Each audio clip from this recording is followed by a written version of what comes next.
Today's story is about a monster car that runs without a driver. The story begins in 1950, showing a car factory where a model called the Plymouth Fury is being made. Among the cars, there's a special red one. A mechanic inspects it, and while checking the engine, he closes the hood. Everyone else is leaving, but the manager notices that the red car's lights are still on. When he checks, he finds the body of a male employee who had a cigar. Then, the scene shifts to 1978. A student named Dennis goes to his friend Ari's house. Ari is a bit silly and mischievous, but despite their different personalities, they are very close friends. They both head to school and stop at their lockers. While they're there, their classmate Lee walks by. She's so beautiful that all the boys are paying attention to her. Later during lunch, Dennis is waiting for Ari. When Ari doesn't show up, Dennis finds out that his friend is being bullied by some troublemakers in the class. When Dennis arrives, he sees that Eric's food has been stolen, and one of the bullies is threatening him with a knife. Dennis tries to talk to them, but they drop Eric's food on the floor, and Eric's tray slips from his hands. His glasses fall far away, and the bully quickly breaks them. Laughing, the bully shows the knife to Dennis. Furious, Dennis punches him in the face. At the same time, another bully grabs Dennis by the throat and starts to attack him in a humiliating way. Just then, a teacher arrives and tells them to stop. The teacher asks what's going on, and Eric explains that they were being threatened with a knife. However, the bully denies everything. So, the teacher decides to take all of them to the principal's office. Later, as Dennis and Eric walk away from school, they talk about what happened. Then Eric notices a car and asks Dennis to take a look at it. They see an old red car model called Plymouth Fury. This is the same car we saw at the factory in the beginning. Though the car is now in poor condition, Eric still likes it. He asks the car's owner about it. The owner tells him that the car's name is Christine, and it belonged to his brother, who left town a few years ago. The old man wants to get rid of the car quickly and offers to sell it for $250. Dennis warns Eric not to buy it, but Eric doesn't listen and makes the deal. That evening, Eric returns home and tells his parents about the car. However, his strict mother is against buying it. Eric's mother firmly tells him to return the car to where he got it from, but Eric refuses. He argues that he's done a lot to make his parents happy, and this car was bought with his own saved money. Despite his reasons, his mother sticks to her decision, which frustrates Eric. In anger, he drives his car to a garage. On the way, Dennis comments, asking why Eric bought such a broken car like Christine. Eric jokingly replies that he got something as messed up as himself, but if he focuses on it, maybe he can make it better. Determined, Eric starts working on the car day and night. The garage owner, though tough on the outside, is actually kind at heart. He often gives Eric advice, but he also lets him use the garage to work on the car. He even tells Eric he can take whatever he needs for the car repairs from the garage. This generosity makes Eric happy, and he eagerly gets to work on fixing up the car. The next day, Dennis and two of his friends talk about a new student in their class. They challenge Dennis to get her phone number, promising to do whatever he asks if he succeeds. Dennis accepts the challenge, approaches the girl, and sits on a bench beside her. He confidently asks her out,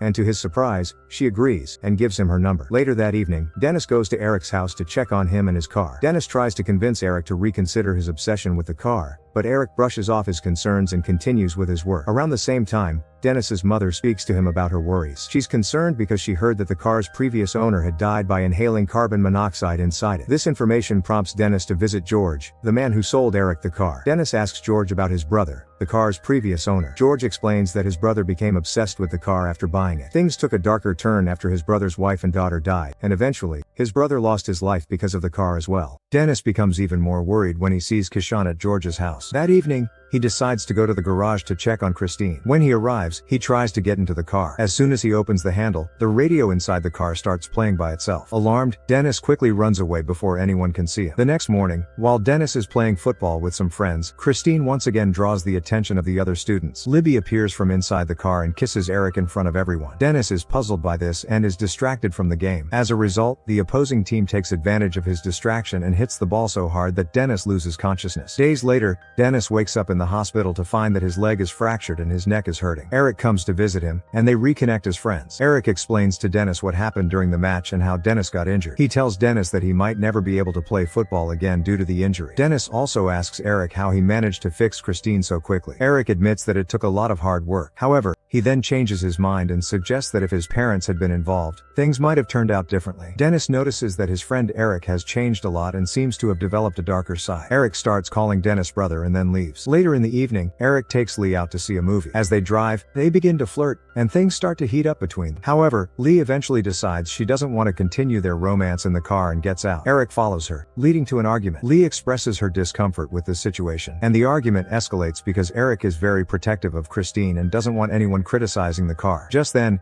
it starts to rain, and Eric insists that Lee get back into the car to avoid getting wet. As soon as she enters, the windshield gets damaged. Eric goes outside to fix it, and while he's out, Lee grabs something to eat. Inside the car, the radio turns on by itself, and strange lights flash on the dashboard. Lee starts feeling unwell and becomes uneasy with the situation. Lee starts to suffocate, which causes Eric to panic. He immediately runs to help her, but the car's windows close and the doors lock from the inside. Eric desperately tries to open the doors, but his efforts are in vain. As he struggles, he manages to get the food out of Lee's throat, allowing her to breathe again. After the incident, Eric apologizes to Lee, who tells him it wasn't his fault but the car's doing. She suspects that Christine is jealous and causes problems whenever they are together. Eric reassures her that she should rest and that they'll meet again the next day. Later, Eric returns to the garage and speaks to Christine. He tells the car that nothing will change their relationship and that she will always be with him. As he speaks, the car starts up again. However, while Eric is away, some troublemakers come into the garage. They begin smashing the car with hammers, completely destroying its appearance. They tear apart the seats and ruin the radio. The next day, Eric and Lee come to the garage together. Eric is stunned to see that Christine has been completely wrecked. Lee, seeing the damage, asks Eric who did this. Hearing Lee's question, Eric is unable to control his anger. He realizes that his parents have done many bad things, asks Eric who did this. Hearing Lee's question, which upsets him further, Eric gets up from his table and heads to his room. His father follows him and tells him to apologize to his mother, but Eric refuses. This makes his father scold him harshly. In a moment of anger, Eric almost retaliates against his father but stops himself. Despite everything, his attachment to Christine is stronger, and he decides to focus on fixing the car. Eric returns to the garage and works tirelessly to repair Christine. He's determined to restore her to perfect condition. As he works, Christine seems to improve on her own. Eric repairs the engine and asks Christine to show him what she can do. Miraculously, Christine begins to function well without any further assistance. Later, Christine goes out to seek revenge on the boys who had destroyed her. One of these boys, named Muchi, is walking along when he hears the sound of a car engine behind him. When he turns around, he sees Christine coming straight at him. After driving for a while, Christine comes to a stop. Mochi, feeling scared, thinks it's just a trick to frighten him. Suddenly, Christine turns on her headlights and speeds toward him. Mochi jumps out of the way just in time, thinking that Christine has gone away. However, he quickly spots Christine following him again and starts running. Mochi leaps through a gate and ends up in an old warehouse. Christine smashes through the gate and continues to pursue him. Seeing this, Mochi increases his speed, but Christine corners him. With nowhere else to go, Mochi pulls out a knife and threatens the driver of the car. Despite the narrow space in the warehouse, Christine keeps moving forward. She forces her way through and runs over Mochi, crushing him under her wheels. The next morning, Eric goes to Dennis's room and tells him about what happened to Mochi. Dennis feels something strange about the situation, noting that Mochi's death came after he destroyed Christine, and now Christine has destroyed him. Mochi's body was broken into small pieces. Eric says he can't even imagine something like this and admits he was secretly pleased to hear about Mochi's fate. The officer becomes suspicious and mentions that he also asked Lee about the car and its involvement in Mochi's death. Hearing this, Eric gets anxious and decides to leave. He calls Lee, trying to convince her to meet him, but she refuses, which makes Eric even more frustrated. Meanwhile, the leader of the troublemakers, carrying some bottles of alcohol, is driving somewhere in his car. At midnight, he notices another car with its headlights on following him. He stops to see who is behind him and tries to reverse his car to confront them. The other car matches his movements, and he speeds up again to get away. Christine follows the leader of the troublemakers to a gas station. As the leader tries to get away, his car loses control and catches fire. The car eventually explodes, leaving the leader stranded. Christine sees this opportunity and approaches him in the darkness. She takes her chance and kills the leader, leaving his body on fire. After finishing her work, Christine leaves the garage and opens the gate. The garage owner feels something is off because Eric, who was supposed to be working on the car, is not there. The owner takes a gun and goes in search of the driver. When he tries to open the car door, his hand gets burned. He tries again and manages to open it, but there's no one inside. Suspicious, the owner decides to investigate further. He gets inside the car, but suddenly the door locks again, and the radio starts playing. The owner begins to suffocate and eventually dies from the lack of air. The next morning, Eric rushes to the garage and finds it surrounded by police officers. Eric runs into the same officer who was investigating Mochi's death. The officer informs him that Christine has been linked to a third murder, the garage owner. He explains that the boss was found dead inside the car, despite having a gun for protection. The officer is puzzled about how the boss died while armed, and Eric admits he doesn't understand what's happening. This raises the officer's suspicions about Christine. Meanwhile, Dennis returns home and receives a call from Lee. She asks to meet him, and when they talk, Lee shares her suspicion that Eric's car is controlling him and making him act violently. Dennis refuses to believe that his friend could be violent, but Lee insists that if the car is controlling Eric,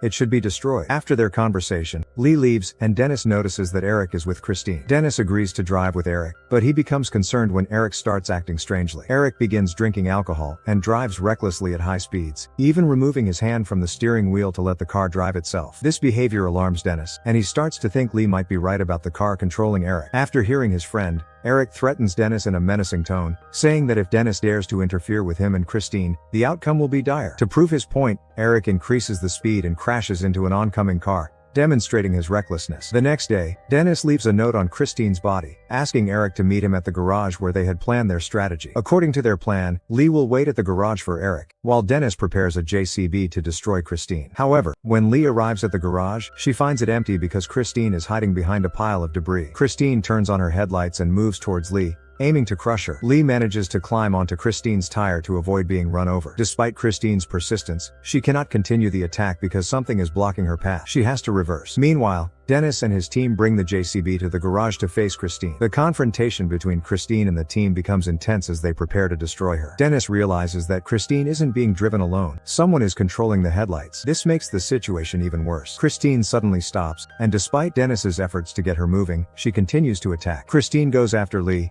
but Lee survives the attack and crashes into a pole. At that moment, Eric emerges from a nearby mirror and Lee goes to him. However, Eric is badly injured from broken glass. He tries to reach his car but can't due to his injuries. Christine, seeking revenge, turns around again. Lee manages to get away, and Christine crashes into a pole. Dennis takes advantage of the situation and celebrates their victory with Lee. But Christine quickly repairs herself and becomes operational once more. Seeing this, Dennis crushes Christine completely with the JCB in the junkyard. Despite this, a small piece of Christine starts to move, showing that she is still alive. The story ends on this unsettling note.